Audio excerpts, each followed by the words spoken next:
sabi nga sa second hour, yung topic doon is about love. Sabi doon, love as God loved you. Sabi. So, saan sinasabi ito yung pagmamahal sa tao? Saka kay Jesus, diba? Saka kay God. Siyempre, mahal natin si God, diba? Mahal natin siya, diba? Diba? Diba? So, pag mahal natin siya, dapat mahalin rin natin lahat ng tao. Kahit di siya naligo, mabaho siya, pangit siya, baka naman pangit, diba? Siyempre, kailangan nyo pa rin mahalin kasi sabi nga doon, saka sabi ng teacher ko doon sa lesson sa religion is love as God loved you. Sabi doon. Tapos sabi rin nila, ni Mami, kasi nung bata ako, ayoko, inawag ko si Kirby, Freya, sila ate. Siyempre, sabi niya, pag may pinapautos yung ate mo, isipin mo si Jesus yung nag-uutos sa'yo. Sabi niya, ba parang kailangan natin gawin yung sinasabi ng ate natin kasi mas nakakatanda sila.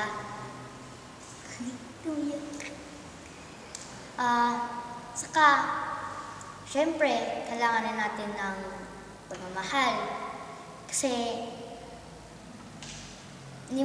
minahal tayo ng Panginoon ng sobra-sobra. Para ibalik yung pagmamahal na yun is through prayers, mass, service sa mass, vespers, at yung pag-obey sa parents. Sabi nga sa isa sermon ng last Sunday, or last Sunday, honor your mother and father. So, sa tingin nyo, ano kayong ibig sabihin nun? Well, para sa akin is, dapat respetuhin natin yung mga magulang natin. Saka, i-obey natin sila, mahalin natin sila, at syempre, family first before anything else. Saka, syempre, family natin si God. And,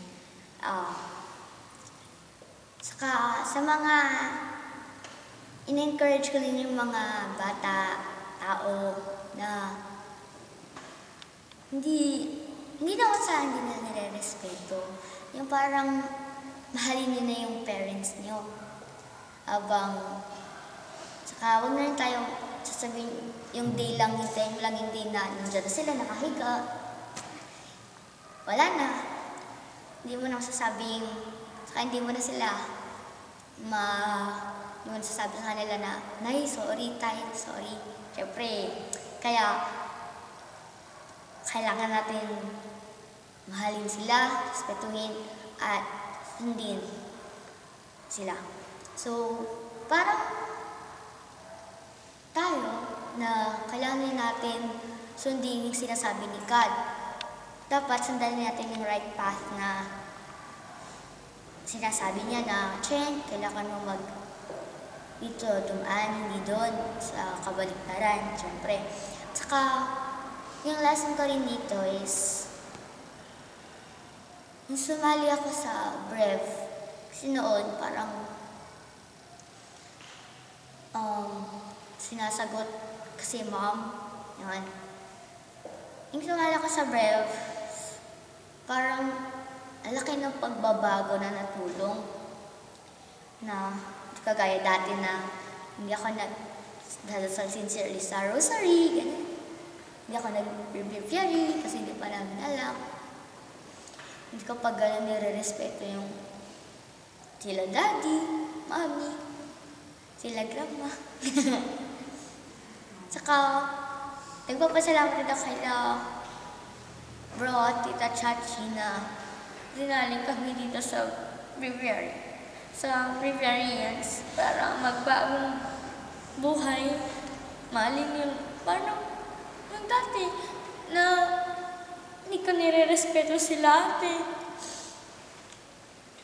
Ngayon na sumali kami, nila mami, hindi lang kami magkakapatid, pati sila mami. Papasalamat rin ako na kay Tita Chachi, na-encourage ni Tita Chachi sila mami na sumali dito sa BREMS. Well,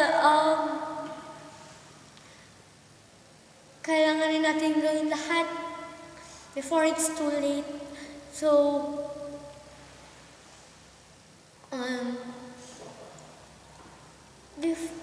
ngayon na tapos ng New Year, 2013 na, tapos ng 2012, kailangan may New Year's resolution rin tayo. Parang ako, ang New Year's resolution ko is strengthen pa ang faith ko,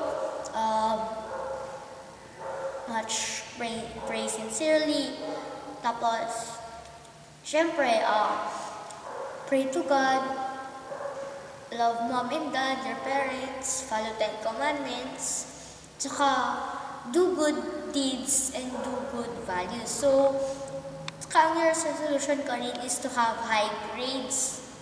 Kasi it's not enough to have 88, 89, 85 grades like that. Hindi naman kailangan na lahat, hindi naman kailangan na wala kang line of 7, but ang kailangan sa grades is you do your best. Parang ginagawa mo para kay God na nothing but the best for the Lord. Yung sinasabi ni Tita Chachi. So, hindi lang kay God hindi nothing but the best for the Lord, but nothing but the best for all of us. So, kailangan natin tandaan yung pagmamahal, huwag natin kakalimutan yun. Yung respect, obedience, 10 commandments, at yung New Year's resolution, kung ano man yun. So, yun lang ang masasabi ko ngayon. Sana na-inspire ka sa nasabi ko. Amen.